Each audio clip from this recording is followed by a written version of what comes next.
Hi hello வணக்கம் and welcome guys. This is அகராதி. இந்த வீடியோவில் நம்ம எதை பற்றி பார்க்க போகிறோம் அப்படின்னா கங்குவா மூவியோட ரிவ்யூ. நானும் நிறைய ரிவ்யூஸ் பார்த்தேன் படம் பார்க்கறதுக்கு முன்னாடி. எல்லாத்துலேயும் என்ன சொல்லியிருந்தாங்க அப்படின்னா ஊன்னு கத்துறாங்க, படத்தில் வேற எதுவுமே இல்லை, கத்துறாங்க ஓடுறாங்க கத்துறாங்க வெட்டுறாங்க கங்கு வாங்குறாங்க கங்குவா கங்குவா கத்துறாங்க, அது மட்டும்தான் சொல்லிட்டு இருந்தாங்களே தவிர படம் எப்படி இருக்குது, விஷுவல்ஸ் எப்படி இருக்குது, கதை எப்படி இருக்குது அப்படின்றத பற்றி யாருமே பேசலை. ஸோ ஏன் அவங்க அப்படி அதெல்லாம் பேசுனாங்க அப்படின்றது எனக்கு தெரில. ஆஸ் பர் மை ரிவ்யூ, என்னோட ஹானஸ்ட் ஒப்பீனியன் என்ன அப்படின்றத நான் இந்த வீடியோவில் சொல்லியிருக்கேன். ஸோ டைம் வேஸ்ட் பண்ணாமல் வீடியோக்குள்ளே போகலாம் வாங்க. This is Kanguva review. Okay, Kanguva ஸ்டார்டிங்கில் ஃப்ரான்சிஸோட ஸ்டோரி ஆரம்பிக்குது கரண்ட் டைம்லைனில். ஓகே, ரொம்ப பெருசாக சொல்ல முடியாது. எனக்கு ஃப்ரான்சிஸ் வந்து அவ்வளோக்கா அட்டாச் ஆகலை. ஒரு பவுண்டி ஹண்டராக சுற்றிட்டு இருக்காரு. ஸோ நான் மூவியை எந்த அளவு ஸ்பாயில் பண்ண விரும்பலை, மேலோட்டமாக தான் சொல்கிறேன். So you can watch. ஒரு பவுண்டி ஹண்டராக சுற்றிட்டு இருக்காரு. அப்படி இருக்கும்போது ஒரு பவுண்டி வருது. அங்கே போகும்போது ஆக்சிடெண்ட்டாக ஒன்று நடக்குது. அந்த இடத்துல அவருக்கு பழைய நினைவுகள் ஞாபகம் வருது. ஸோ இது எல்லாமே ஒரு 40 மினிட்ஸ் கொண்டு போயிருக்காங்க படத்தில். தேவையில்லாத ஒரு பாட்டு, அண்ட் தென் காமெடியை கொஞ்சம் குறைச்சிருக்கலாம், லைட்டாக ஒர்க் அவுட் ஆகாத மாதிரி தெரியுது. மேபி அந்த ஃபஸ்ட்டு 40 மினிட்ஸில் என்னோடய ட்ராபேக்குன்னா இதுதான். அடுத்து கங்குவா வேர்ல்டுக்குள்ளே போயிட்டீங்க அப்படின்னா விஷுவல்ஸ் ஒன்று செதுக்கி இருக்காங்க guys. Picture perfect. Siruthai Siva கிட்ட இருந்து நம்ம வந்து இந்த மாதிரி ஒரு மூவியை எக்ஸ்பெக்ட் பண்ணியிருக்கவே முடியாது. Master class, master piece.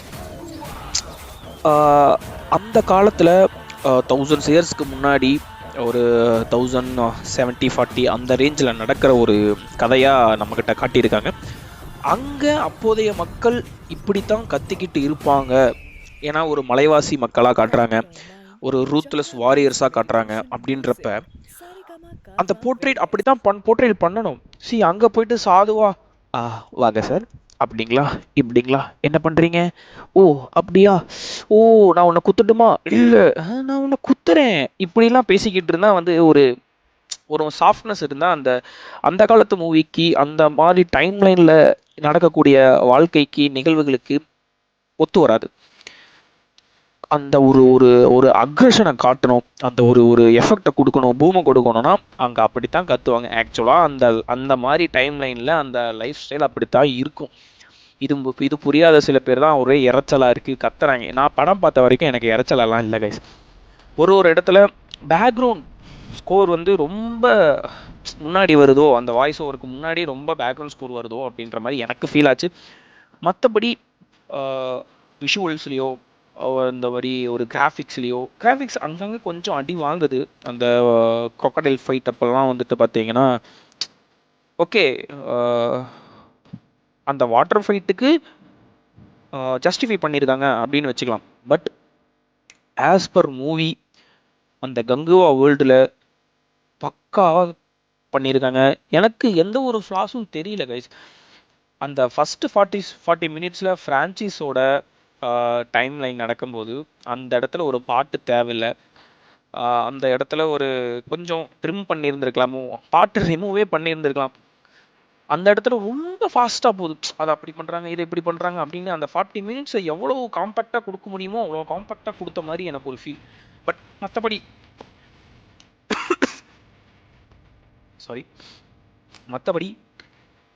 Kanguva வேர்ல்டில் கொஞ்சம் கூட பிசுறு தட்டல கைஸ். It's picture perfect. நிறையா இருக்குது. நீங்கள் ஆல்ரெடி யூடியூப்ஸில் அண்ட் ரீல்ஸ்லாம் லீக்ஸ் பார்த்துருப்பீங்க. எல்லாமே இருக்குது. அதே மாதிரி சில பேர் கத்திட்டு இருப்பாங்க, எனக்கு ஒன்றுமே விஷுவல்ஸ் எதுவுமே தெரியல, அப்படி தெரியல இப்படி தெரியல அப்படின்லாம் பேசுவாங்க.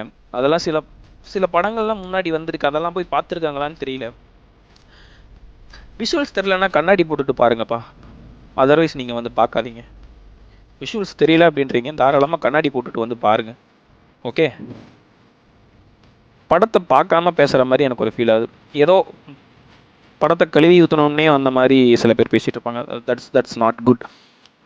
எஸ், ட்ராபேக்ஸ் நிறையா இருக்குது. கொஞ்சம் ட்ரிம் பண்ணியிருந்துக்கலாம். ஃபஸ்ட்டு அந்த 40 மினிட்ஸ் போர்ஷனில் கொஞ்சம் ட்ரிம் பண்ணியிருந்துக்கலாம். அதுக்கப்புறம் படம் அந்த ஒரு சில எலமெண்ட்ஸ் இருக்குது, அங்கே வந்து அதெல்லாம் வர வர ஓகே என்னடா என்னென்னமோ பண்ணுறீங்க அப்படின்ற மாதிரிலாம் இருக்குது. கொஞ்சம் கடைசியில் எனக்கு புரியாத ஒன்று என்னென்னா, ஒரு சூப்பர் நேச்சுரல் திங்ஸ் நடக்கிற மாதிரி காட்டிட்டாங்க. அது எனக்கு ரொம்பவுமே புரியல. கடைசியில் ஒரு டைலாக் சொல்லுவார் சூர்யா, எனக்கு நிறைய கேள்விகள் இருக்குது, அதுக்கு எனக்கு ஆன்சர்ஸ் வேணும் அப்படி. அதே மாதிரி எனக்கும் இந்த படத்தில் படம் முடியும் போது நிறையா கேள்விகள் இருக்குது, அதுக்கு அடுத்த பார்ட்டில் ஆன்சர் சொல்லுவாங்க அப்படின்னு நான் நம்புகிறேன். அண்ட் தென் ஓவராலாக கங்குவா எப்படி இருக்குது அப்படின்னா, it's master class blockbuster. நல்ல வேலை வேட்டையன் கூடலாம் வரல, வந்திருந்தா பாவம் வேட்டையனுக்கு எது ஒரு இதுவுமே போயிருக்கோ. எஸ் அஃப்கோர்ஸ், நீங்கள் வந்து தூக்கம் வருது ஓன்னு கத்துறாங்க அப்படின்னு தான் வந்துட்டு நிறையா ரிவ்யூஸ் சொல்கிறாங்க. அவங்கெல்லாம் படம் பார்க்க வரல, எனக்கு தெரிஞ்ச படத்தை கழுவி ஊற்ற வந்திருக்காங்க. கைஸ் யோசிச்சு பாருங்கள், 10,000 தேட்டரில் ரிலீஸ் ஆகுது, அட்லீஸ்ட் ஆல்மோஸ்ட் 140 crores வந்து ஓப்பனிங் டேவே வந்துட்டு வரக்கூடிய வாய்ப்புகள் அதிகம். ஸோ யோசிச்சு பாருங்க, ஒரு 2-3 வருஷத்துக்கு அப்புறம் சூர்யாவோட ஒரு படம் தியேட்டருக்கு ரிலீஸ் ஆகுது, பிக் ஸ்க்ரீனில் ரிலீஸ் ஆகுது. மனுஷன் அங்கே அந்த இடத்துல எனக்கு சூர்யா தெரியல கைஸ். அந்த ஃப்ரான்சிஸ் கேரக்டர்லேயும் சரி, கங்குவா கேரக்டர்லேயும் சரி, ஃப்ரான்சிஸாக தான் நடிச்சிருக்காரு, கங்குவாவாக தான் எனக்கு தெரிஞ்சார். எனக்கு அதில் சூர்யா தெரியல, அந்த மாதிரி ஒரு நடிப்பு. அண்ட் தென் ஹீரோயினோட கேரக்டர் எதுக்கு ஹீரோயின்னு தெரியல. ஆக்சுவலாக படத்தில் ஹீரோயின் இல்லை, ஃபர்ஸ்ட் ஹாஃபில் ஹீரோயினும் தேவையில்ல, காமெடியும் தேவையில்ல. இட்ஸ் பியூர் மாஸ்டர் கிளாஸ்ன்னு வச்சுக்கோங்களேன். ஆனால் இதுக்கு மேலே என்ன சொல்கிறது, அதுக்கு மேலே என்ன எதனா வேர்டு இருந்தால் சொல்லுங்கள். அவுட்ஸ்டாண்டிங் அப்படின்னு சொல்லலாமா, ப்ரில்லியன்ட்னு சொல்லலாமா, எக்ஸலண்ட்டுன்னு சொல்லலாமா? ஏன்னா விஷுவல்ஸ் அப்படி இருக்குது. நீங்கள் 3Dயில் போய் உட்காந்து பாருங்களேன், பக்காவாக இருக்கும் கைஸ். எமோஷன்ஸை செம்மையாக கேரி ஃபார்வர்ட் பண்ணியிருக்காங்க. எல்லா கேரக்டருக்கும் இம்பார்ட்டன்ஸ் இருக்குது, ஆனால் நீங்கள் வந்து ஸ்டாண்ட் அவுட்டாக உங்களுக்கு வந்து சூர்யாவோட கேரக்டர் தான் வந்துட்டு ஃபுல் ஃப்ளெஜ்டாக தெரியும். முழுக்க முழுக்க இந்த படம் ஃபுல்லாக சூர்யாவை ஃபோக்கஸ் பண்ணி தான் இருக்குது.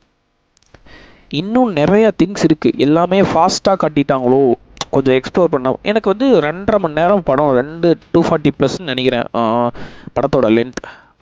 பக்காவாக இருக்குது கைஸ், எனக்கு டைம் போனது தெரியலை. எல்லாருமே சொல்கிறாங்க ஆஹா ஓஹோன்னு இருக்குது மற்ற படங்கள், இந்த படம் அப்படி இல்லை, எக்ஸ்பெக்டேஷன் வந்து ஃபுல்ஃபில் பண்ணலைன்னு. It's not a below average, it's not a flop, it's a blockbuster, it's pure class from Suriya. So நான் ஒன்றும் சொப்பு தூக்கல, முட்டு கொடுக்கல, ஆஸ் பர் மூவி அதுதான் உண்மை. எஸ், இன்னும் கொஞ்சம் நாட்கள் போகட்டும், படத்தை பற்றி டீப்பாக கொஞ்சம் அனலைஸ் பண்ணுவோம்.